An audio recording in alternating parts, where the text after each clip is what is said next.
Hello, dear friends, and welcome back to Hello Adhyapak. Today, we are going to start chapter 2 of your mathematics, which is lines and angles. And in this chapter, basically, you will be learning about points, lines, rays, line segment, angles. Basically, plane geometry के बारे में we will be discussing. तो वैसे तो ये chapter 40 pages का है, तो हम हर पेज को बहुत डिटेल में नहीं जाएंगे। We will talk only about those things जो आपके लिए इंपॉर्टेंट है, आपको समझनी चाहिए, हम उनके बारे में बात करेंगे। तो सबसे पहली बात आ गई कि पॉइंट क्या होता है। तो पॉइंट एक ऐसी फिगर है आपकी मैथमेटिक्स में जिसकी ना कोई लेंथ है, ना ब्रेड्थ है, ना ही हाइट है। कुछ एग्जांपल इसकी क्या हो सकती है, जैसे आपकी पेंसिल की शार्प जो निप है उसको आप पॉइंट बोल सकते हो, या जैसे मैंने अभी डॉट, ये जो डॉट है ये जेड, ये एक पॉइंट है। इस तरीके से पॉइंट जो है वो किसी जगह को बताता है, किसी जगह के बारे में, कि this place is we are talking about. लेकिन इसकी लेंथ ब्रेड्थ और हाइट कुछ भी नहीं होती है, डायमेंशन लेस होता है। उसके बाद बात करेंगे लाइन सेगमेंट की। लाइन सेगमेंट क्या होता है? ये पार्ट होता है किसी लाइन का। अब पहले देखो लाइन क्या होती है। लाइन एक ऐसी चीज है जो दोनों तरफ एंडलेसली बढ़ती ही जाएगी, ये कभी खत्म नहीं होगी। लाइन जो है वो कभी खत्म नहीं होती, क्योंकि उसका कोई एंड पॉइंट ही नहीं होता। जब एंड पॉइंट नहीं होगा तो खत्म नहीं होगी। अब इस लाइन का कोई एक छोटा सा हिस्सा जब हम ले लेते हैं, मान लीजिए ये वाला हिस्सा हमने ले लिया, तो इसके दो एंड पॉइंट आ गए। एक एंड पॉइंट को ए बोल दिया हमने, दूसरे को बी बोल दिया। तो ये जो लाइन सेगमेंट है, सेगमेंट का मतलब क्या हो गया? हिस्सा। लाइन का हिस्सा इज लाइन सेगमेंट है। तो इसके दो एंड पॉइंट्स होते हैं, आपको ये याद रखना है। इसको दिखाने का तरीका ये होता है, या तो हम इसको ए बी, इसके ऊपर ये बार लगाते हैं, या बी ए, जैसे आप कहना चाहें कह सकते हैं। और इसके दो एंड पॉइंट्स होते हैं। लाइन हमने डिस्कस कर लिया। जब आप किसी लाइन सेगमेंट को दोनों तरफ एंडलेसली बढ़ा दोगे, कभी ना खत्म होने वाले चक्र में इसको फंसा दोगे, तो फिर वो लाइन बन जाएगा। ठीक है। तो line has no end point, और इसको हम नॉर्मली स्मॉल कैरेक्टर से दिखाते हैं। यहाँ पर देखिए, ये जो एम दिखा रखा है, ए बी जो है वो लाइन सेगमेंट है, ध्यान रखना। और लाइन जो है वो एम है, हम इसको नॉर्मली स्मॉल लेटर्स से डिनोट करते हैं। उसके बाद हम बात करेंगे आपका रे क्या होता है। तो ये कुछ ऐसा है कि एक स्टेशन से ट्रेन चली और जाती ही जा रही है, तो दिस इज कॉल्ड रे, जिसका एक एंड पॉइंट हो लेकिन आगे ये बढ़ती ही जाएगी। तो दिस इज कॉल्ड अ रे। लाइक ये आपकी एग्जांपल रही रे की, रे एपी। तो यहाँ पर एंड पॉइंट है और ये आगे बढ़ती ही जा रही है। और ये जो ये हिस्सा है A P, this is called line segment. Rihan marked a point on a piece of paper. तो मैं अपने आप को रिहान मान लेता हूँ, चलो मैंने ये एक पॉइंट बना दिया, ये वाला point. How many lines can pass through, can be draw, can he draw that pass through the point. इस पॉइंट से पास होने वाली कितनी लाइंस आप बना सकते हो? इस पॉइंट से पास होनी चाहिए। एक ये, एक ऐसे, एक ऐसे, एक ऐसे, एक ऐसे, बस बनाए जाओ। ये भी कभी खत्म ना होने वाला चक्र है, माया जाल है ये। तो एक पॉइंट से हम न्यूमरस एंडलेस लाइंस जो है वो पास कर सकते। अब शीतल तो मैं नहीं बन पाऊंगा, तो शीतल आप ही बन करो। तो शीतल जो है उसने दो पॉइंट लिए, ये लो जी, मैंने दो पॉइंट ले लिए। और शीतल आप ही हो, पॉइंट मैंने ले लिए। हमने ले लिए दो पॉइंट, ए और बी। अब क्या हुआ? How many different line can pass, can she draw. अब हमें इन दोनों पॉइंट से होकर गुजरने वाली लाइंस को ड्रॉ करना है। तो इनसे एक तो ये ड्रॉ हो गई, अब दूसरी कौन सी ड्रॉ होगी? आप सोचो सर ये हो गई, तो ये नहीं, दोनों से पास होनी चाहिए। तो दो पॉइंट से पास होने वाली केवल एक ही लाइन बनेगी। तो ये चीज आपको याद रखनी है, एक पॉइंट से तो किसी भी डायरेक्शन से आकर और पास हो सकती है, लेकिन दो पॉइंट से कोई एक यूनिक ही लाइन होगी जो उससे पार करेगी, दूसरी कोई लाइन उस उन दो पॉइंट से पार नहीं कर पाएगी। आगे क्वेश्चन देखते हैं क्या है। Name the line segment in figure 2.4, which of the 5 mark points are on exactly one of the line segments which are on the two of the line segments. तो सबसे पहले लाइन सेगमेंट का नाम क्या है? तो लाइन सेगमेंट का नाम हो गया एम एल, यहाँ पर हो गया एम पी, यहाँ पर हो गया पी क्यू, यहाँ पर हो गया क्यू आर। तो चार लाइन सेगमेंट बन गई आपकी। आई होप आप नाम लिख लोगे, L M, M P, P Q और क्यू आर। अब नेक्स्ट वो ये पूछ रहा है which of the 5 mark points are exactly on one line segment.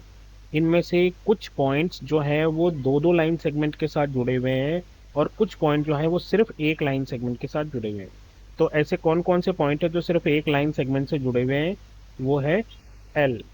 L जो है वो सिर्फ एल एम के साथ जुड़ा हुआ है, जबकि एम जो है वो एल एम के साथ भी जुड़ा हुआ है और एम पी के साथ भी जुड़ा हुआ है। पी जो है वो एम पी के साथ भी जुड़ा हुआ है, क्यू पी के साथ भी जुड़ा हुआ है।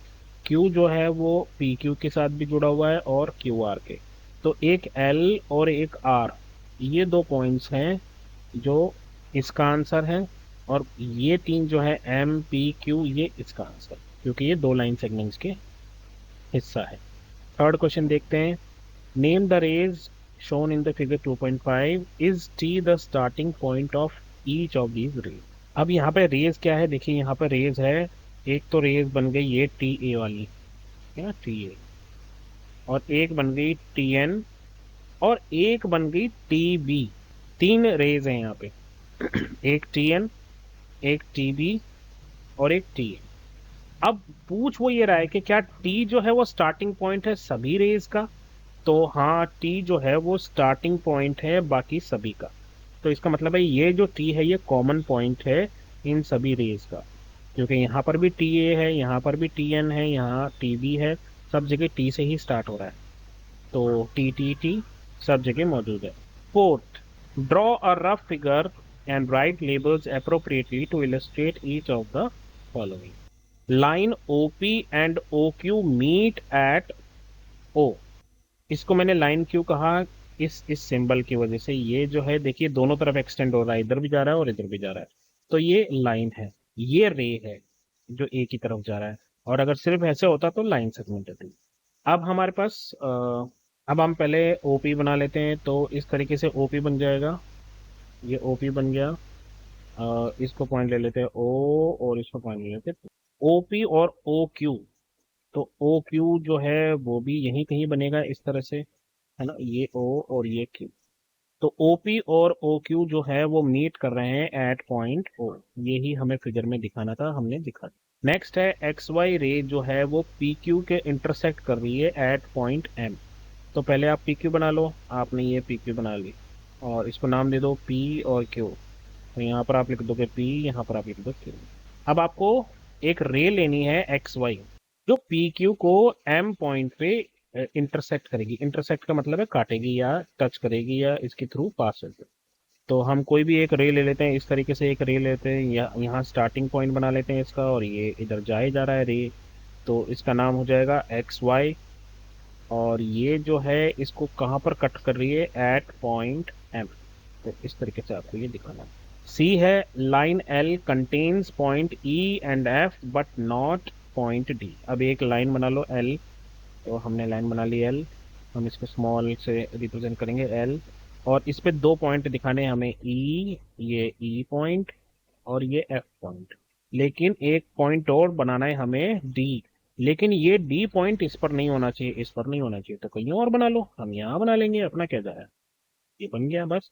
तो ये आ गया E and F R on L, लेकिन डी जो है वो इसके ऊपर नहीं है, मतलब ऊपर ऑन द लाइन नहीं है। ऊपर का मतलब ये नहीं है कि इसके ऊपर की तरफ और नीचे की तरफ।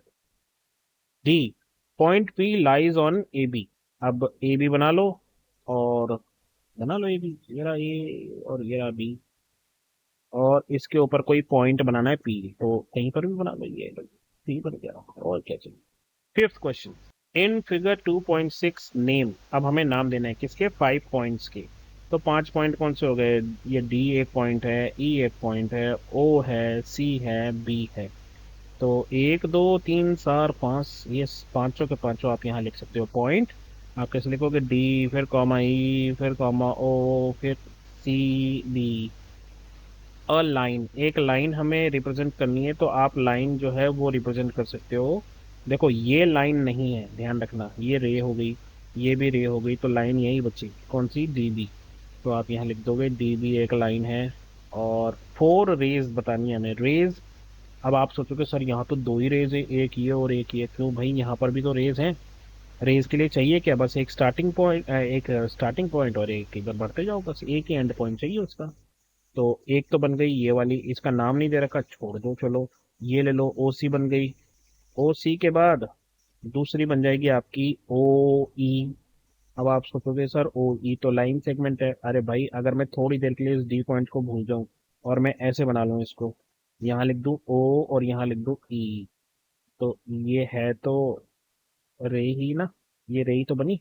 तो इससे मैं इसको ले रहा हूँ, तो एक बनी ओ ई, एक बनेगी ओ डी, एक बनेगी ओ बी। चार पूछी थी, चार हमने बता दी। फाइव लाइन सेगमेंट्स में एक आ गई आपकी डीई। तो एक तो यहाँ डीई लिख लेना, एक ई ओ लिख लेना, ई ओ आ, एक ओ सी लिख लेना, और एक ओ बी लिख लेना। इसके अलावा एक और चाहिए, तो आप ये भी बना सकते हो, ये डी ओ, ये भी एक लाइन सेगमेंट है। एक बना सकते हो ई बी, ये भी लाइन सेगमेंट है। एक बना सकते हो डी बी, ये भी लाइन सेगमेंट है। बस बनाते जाओ। सिक्स, हेयर इज अ रे ओ ए। तो ये ओ ए एक रे है। It starts at O, start हो रही है ए से, बिल्कुल सही बात है। And passes through point A, और ए पॉइंट से जो है ये गुजर रही है। It also passes through point B, ये बी से भी गुजर रही है, ए से गुजर रही है। Can you also name it as ray O B? Yes, it is also O B ray. क्यों? क्योंकि ओ जो है, ओ बी का भी जो है एक ही एंड पॉइंट है, और वो है ओ। तो इस वाई का रीजन आप लिख सकते हो। क्या लिखोगे कि ओ बी इज अ रे बिकॉज, यहां से आप लिख दोगे because it has one end point and it goes in one direction forever. B, can we write O A as A O? क्या हम ओ ए को ए ओ लिख सकते हैं? तो इसका आंसर है नहीं लिख सकते। अगर ये लाइन सेगमेंट होती तो हम लिख सकते हैं कि ओ ए बोल दो या ए ओ बोल दो, एक ही बात है। लेकिन रे ओ ए का मतलब ये है कि ओ से स्टार्ट हो रही है, इसका स्टार्टिंग पॉइंट या एंडिंग पॉइंट जो है वो ओ है, और ये ए की तरफ बढ़ रही है। जब आप ए ओ बोलोगे तो उसमें इस तरीके से बनेगा, यहाँ ए होगा और यहाँ ओ होगा। तो अब आप देखो, एक आप बना रहे हो ये, एक आप बना रहे हो ये ओ ए है। अब आपको समझ में आएगा। ये है ओ ए, क्योंकि ये ओ से स्टार्ट हो रही है। ये है ए ओ, क्योंकि ये ए से स्टार्ट हो रही है। तो ये दोनों अलग अलग रेज हैं। आगे जी हम एंगल पे, बहुत लंबा चैप्टर है, जल्दी जल्दी करेंगे। अब एंगल क्या होता है? जब दो रेज मिलती हैं आपस, जब दो रेज का एक ही कॉमन पॉइंट होता है तो बनता है एंगल। यहाँ पर आप देखो दो रेज हैं, एक तो बी डी है और एक है बीई। अब बी डी और बीई के बीच में कॉमन है बी। तो जब दो रेज का कॉमन पॉइंट होता है तो वो जब दोनों मिलकर जो चीज बनाती हैं उसको बोलते हैं एंगल। और इस कॉमन पॉइंट को बोलते हैं वर्टेक्स, कॉर्नर, और इन दोनों को बोलते हैं आर्म, भुजाएं। तो एंगल भी समझ में आ गया जी। आगे बढ़ते हैं। ओहो, इसने कितने सारे एंगल्स बना रखे हैं अपने जूड़े में। चलिए आगे बढ़ते हैं। अब बेसिकली यहाँ क्या किया है उसने, अपनी बुक को अलग अलग एंगल्स पे खोला है। तो आप समझ पाओगे कि ये एक्यूट है, ये ऑब्ट्यूज है, ये स्ट्रेट एंगल है, ये रिफ्लेक्स एंगल है, ये रिफ्लेक्स है, ये कंप्लीट एंगल है, लाइक दैट। अभी सब कुछ आगे आएगा, चिंता मत कीजिए। Which angle is greater? Figure it out. Can you find angles in the given pictures? हाँ, हम ढूंढ सकते हैं, बहुत सारे एंगल्स हैं। Draw the rays forming any one of the angle. तो अब हम कोई एक एंगल ले लेते हैं, हम ये वाला ले लेते हैं एंगल। इसकी रेज क्या बनेगी? एक तो रे बन गई ये वाली डी ए, और एक रे बन गई इसकी डी बी, है ना। अब एंगल कैसे बनेगा? एंगल को बोलते टाइम हम यहाँ से स्टार्ट करेंगे और बोलेंगे एंगल ए डी बी। जो कॉमन पॉइंट होता है, जो वर्टेक्स होता है, वो हमेशा बीच में आना चाहिए। ये एंगल को लिखने की टेक्निक है। जैसे अगर आप यहाँ पर कोई एक एंगल बना रहे हो, यहाँ पर ले लो, आप सपोज करो हमने ये एंगल बना दिया, ये कैसा एंगल है, ये एंगल बना दिया। मेरे एंगल को पोलियो हो गया। और इसको हम नाम दे देते हैं पी, और बीच वाले पॉइंट को दे देते हैं वर्टेक्स को क्यू, और इसको दे देते हैं आर। तो अब हम इसको ऐसे नहीं बोलेंगे क्यू आर पी, तो वो गलत हो जाएगा। हम इसको बोलेंगे पी क्यू आर। ये जो आपका वर्टेक्स है ये हमेशा बीच में ही आएगा। अब आप इसको दो तरीके से बोल सकते हो, पी क्यू आर या आर क्यू पी, लेकिन क्यू जो है वो बीच में ही आएगा। यहाँ पर भी देखिए ये रहा, इसको बना लो एंगल, इसको नाम दे दो एस टी पी। अब आप इसको एस टी पी बोलो या पी टी एस बोलो, लेकिन टी जो है वो बीच में आएगा। और यहाँ पर आप कोई भी एंगल ले लो, यहाँ पर ये भी एंगल है, अपनी मर्जी से नाम दे दो। बड़ा बनाना है एंगल तो ये बना लो, और कुछ चाहिए तो ये राइट एंगल बनाना तो ये बना लो। Draw and label an angle with arm S T and S R. अब आपके पास दो आर्म्स हैं, एक है एस टी। अब देखो मैंने ये रे बनाई है, ठीक है, अभी सिर्फ रे बना रहा हूँ, एंगल बाद में बनाएंगे। एस टी तो आप देखिए मैंने एस से स्टार्ट किया है ना, और दूसरी रे है एस आर, तो एस आर अपन ऐसे बना लेते हैं ये लो। तो ये एस यहाँ आएगा और आर यहाँ बना लेते हैं। अब इन दोनों रेज को मिला के हमें एक एंगल बनाना है, तो इन दोनों को पास पास लिया और थोड़ा दूर दूर ही है, तो पास पास ले आएंगे तो इनको ऐसे कर देंगे। ये बन गया हमारा एक एंगल। यहाँ पर लिख देंगे टी, यहाँ लिख देंगे एस, और यहाँ लिख देंगे आर। तो अब आप इसको टी एस आर बोल दो या आर एस टी बोल दो, एक ही बात है। Explain why a angle A P C. अब एंगल को दिखाने के लिए ये ऐसे करते हैं, टेढ़ी टेढ़ी नाक, जैसे अपन डायग्राम बनाते हैं ना, ये इस तरह से। तो ये जो है ये एंगल है नाक। तो angle A P C can not be labelled as angle P. अब ये इंटरेस्टिंग बात ये है कि यहाँ पर आप इसको तीन तरीके से बोल सकते हो। आप बोल सकते हो एंगल टी एस आर, हाँ जी आप बोल सकते हो इसको टी एस आर, कोई दिक्कत नहीं। आप इसको बोल सकते हो आर एस टी, हाँ जी आप इसको बोल सकते हो आर एस टी, बिल्कुल बोल सकते हो। क्या आप बोल सकते हो आर टी एस? नहीं बोल सकते। एक और तरीका है, आप इसको सिंपली ऐसे भी कह सकते हो एंगल एस, मतलब जो आपका सेंटर में जो आपका जो आपका ये है अल्फाबेट, जो वर्टेक्स है आपका, उसको भी अपन ऐसे एंगल एस मान सकते हैं। तो जैसे अपन ने यहाँ बनाया था, आप इसको बोल सकते हो एंगल टी, अंकल टी नहीं, एंगल टी। अब आओ यहाँ पे, अब सवाल ये होता है कि ए पी सी को हम एंगल पी नहीं बोल सकते, तो क्या ये सही है? तो ये सही है कि हम एंगल पी को एंगल क्या कहते हैं, ए पी सी को हम एंगल पी नहीं बोल सकते। क्यों? क्योंकि अगर मैं इनके तीन हिस्से कर लूँ तो यहाँ तीन एंगल बन रहे हैं, एक तो ये वाला एंगल बन रहा है, एक ये वाला एंगल बन रहा है, और एक ये बड़ा वाला एंगल बन रहा है। ये छोटू और ये मोटू, इसकी टोन ज्यादा है। तो ए पी बी एक एंगल हो गया, बी पी सी दूसरा एंगल हो गया, और एक बड़ा हो गया। अब हर जगह आप देखोगे तो P जो है वो वर्टेक्स है, वो कॉमन है। ए पी बी में भी P है, बी पी सी में भी P है। तो फिर तो हम इसको भी एंगल P बोल सकते हैं, इसको भी एंगल P बोल सकते हैं, और इसको भी एंगल P बोल सकते हैं। तो फिर एंगल P आखिर है किसका? सबका है। सबका तो नहीं हो सकता ना, एक ही होना चाहिए। तो अगर सिर्फ ये ऐसे होता, एक ए पी और बी, ये कैसा P है, बी, तो आप इसको बोल सकते हो ये angle A P B, B P A या एंगल पी, तीनों ही तरीके से सही है। लेकिन यहाँ पर आप देखो बहुत सारे एंगल पी बन रहे हैं, इसलिए हम ऐसे बोलते हैं कि ये किसी का नहीं है, हम इसको एंगल पी नहीं बोलेंगे। Name the angles marked in the given figure. अब क्या हम इस सबको एंगल टी बोल सकते हैं? नहीं बोल सकते, क्योंकि यहाँ पर टी जो है तीन एंगल्स में है, इस वाले एंगल में भी, इसमें भी, और बड़े वाले में तो है ही। तो अब हम इसको देते हैं नाम। तो इस वाले एंगल का नाम हो गया पी टी क्यू, तो हम इसको बोल देंगे P T Q. P T Q, Q P T, बताओ क्यू पीटा। ओके, इसको बोलेंगे Q T R, Q T R. और ये जो बड़ा वाला है इसको बोलेंगे P T R, P T R. वाह, हमारी बुक के क्वेश्चंस। तो ये तीन एंगल्स हो गए इसमें डिफरेंट। आइए भाई साहब इनसे भी पूछ रहे थे ये क्या चाहिए। फिफ्थ है, mark any three points on your paper that are not on one line. मतलब ऐसे एक लाइन में नहीं होना चाहिए ये तीनों पॉइंट्स, तो अलग अलग होनी चाहिए। तो हम एक पॉइंट यहाँ ले लेते हैं, एक यहाँ ले लेते हैं, एक यहाँ ले लेते हैं, तीन पॉइंट हो गए।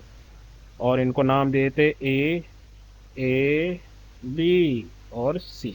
Draw all possible lines going through pairs of these points. मतलब इनसे गुजरती हुई लाइंस हमें ड्रॉ करनी है। तो एक तो ए बी से गुजरेगी, एक ए सी से गुजरेगी, और एक बी और सी से गुजरेगी। मुझे मालूम था तुम क्या सोच रहे हो, गंदे बच्चे। तो यहाँ से यहाँ, यहाँ से यहाँ, यहाँ से यहाँ, तो ये तीन लाइन पास हो रही है जी। तो कितनी लाइन पास हो रही है? ये लाइंस जो पास हो रही है वो 3 हो रही है, उनको नाम दिए थे।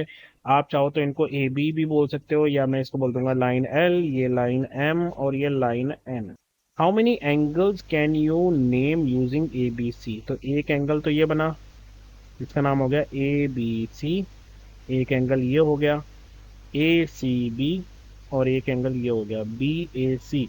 या फिर आप यहाँ पर बोल सकते हो एंगल ए, एंगल बी और angle C. Right them down and mark each of them with a curve. अब आपको कर्व दिखाना है, तो कर्व दिखाने के लिए आप क्या कर सकते हो, आप जैसे एंगल बोल रहे हो एंगल ए बी सी, तो आप इस तरीके से एक ड्रॉ कर देना। मैंने क्या ड्रॉ किया है, ऐसे ये ड्रॉ किया है। तो ये कर्व हो गया दिखाने का कि ये एंगल बन रहा है। आगे बढ़ते हैं। Now mark any 4 points on your paper so that no 3 of them are on one line. अब 4 पॉइंट्स ले लो। तो ये हमने 4 पॉइंट्स ले लिए, इसको नाम दे देंगे हम। ये हो गया ए, और ये बी, और ये सी, और ये डी। तो ये नाम होने के बाद अब हम क्या करेंगे, अब हमें क्या करना है, how many lines, draw all possible lines going through pair of these. अब इनसे लाइन पास कर। तो एक तो हो गई जी ये वाली ए डी, एक हो गई डी सी, एक हो गई बी और सी से पास होने वाली, एक हो गई है। तो 4 तो ये हो गई, और इनसे भी पास हो सकती है। देखो आप, एक ये और एक ये, तो इतनी सारी लाइंस पास हो गई। How many lines do you get? 6 lines आपको मिल गई है। और भी कोई लाइन पास हो रही है क्या कहीं से? नहीं, इतनी ही होंगी। Name them. तो जो लाइन पास हो रही है उनको आप लिख दो A B, B C D, D A और सी, ए सी, बी और D, B. How many angles can you name using A B C D? अब इनसे यूज होते हुए आपको एंगल बनाने हैं। तो एक एंगल तो बन गया ए बी सी, एक एंगल बन गया बी सी डी, ये बी सी डी, एक एंगल बन गया सी डी ए, और एक एंगल बन गया डी ए बी या बी ए डी। या फिर आप ऐसे ही बोल सकते हो angle A, angle B, angle C और एंगल डी। तो आपको इनके नाम लिखने हैं और फिर इन पे कर्व बनाना है। तो आप इस तरीके से, कर्व कैसे बनेगा, जैसे ये ए है, ये बी है और ये सी है। अब आप बोल रहे हो ए बी सी, तो इसका मतलब ए बी से ऐसे कर्व बन गया। और आपको लिखना है तो आप ऐसे लिख लेंगे, ये रहा एंगल ए बी सी। इस तरीके से आपको सारे एंगल्स लिखने हैं। कौन कौन से एंगल है? A B C, B C D A और डी ए। नेक्स्ट है हमारा कंपेयरिंग एंगल्स। एंगल्स को कंपेयर करना, कौन सा बड़ा कौन सा छोटा। तो बहुत इजी होता है कंपेयर करना एंगल्स को। जो जितना बड़ा मुंह खोलेगा, मतलब जिस एलिगेटर का मुंह जितना बड़ा होगा वो एंगल उतना बड़ा होगा। अगर एलिगेटर ने मुंह इतना खोला है तो ये एंगल इतना बड़ा है, और एलिगेटर ने ज्यादा खोल लिया है तो फिर वो एंगल ज्यादा बड़ा है। ओके, आगे बढ़ते हैं, देखते हैं क्या है। जैसे यहाँ पे रहा। अब इन्होंने एक बात कही है, सुपर इम्पोजिशन। सुपर इम्पोजिशन का मतलब क्या होता है? अगर मैं कोई एक दो एंगल बनाऊं, एक ये एंगल ए और एक बनाता हूं एंगल बी, अगर इन दोनों एंगल्स का मेजर बिल्कुल एक जितना है, जैसे ये भी 30 डिग्री और ये भी 30 डिग्री, तो क्या आपको क्या लगता है, अगर मैं एंगल बी को एंगल ए के ऊपर रख दूं तो ये छुपा देगा इसको? बिल्कुल छुपा देगा नहीं है। तो इसी को बोलते हैं सुपर इम्पोजिशन, मतलब सुपर इम्पोज करना, पूरी तरह से उसको हर एक पॉइंट पे ढक लेना। ये कुछ कुछ ऐसा है जैसे आप दो अपनी मैथ्स की बुक लो और उसको एक दूसरे के ऊपर रख दो, तो ऊपर वाली बुक जो है वो उसको बिल्कुल नेक टू नेट, उसको बिल्कुल हर कॉर्नर से हर एज से उसको बराबर ढक ले। ज्यादा ना, कोई ज्यादा बाहर जाएगा ना कम रह जाएगा, तो दोनों बराबर रहेंगे, तो that is called superimposition. तो जब सुपर इम्पोजिशन होगा, those angles are called equal angles. जैसे इन्होंने लिया ए क्यू बी एक एंगल और एक्स ओ वाई दूसरा, और इन दोनों ने क्या कि इन दोनों को एक दूसरे के ऊपर रख लिया, तो ये सुपर इम्पोज हो गए। तो इस तरह से ये दोनों एंगल्स इक्वल कहलाएंगे। Where else do we use superimposition to compare? और कौन सी जगह है जहां पर हम सुपर इम्पोजिशन का इस्तेमाल करते हैं कंपेयर करने के लिए? तो सुपर इम्पोजिशन आप बहुत जगह कर सकते हो। दो ट्राइंगल्स में कर सकते हो, स्क्वायर्स में कर सकते हो।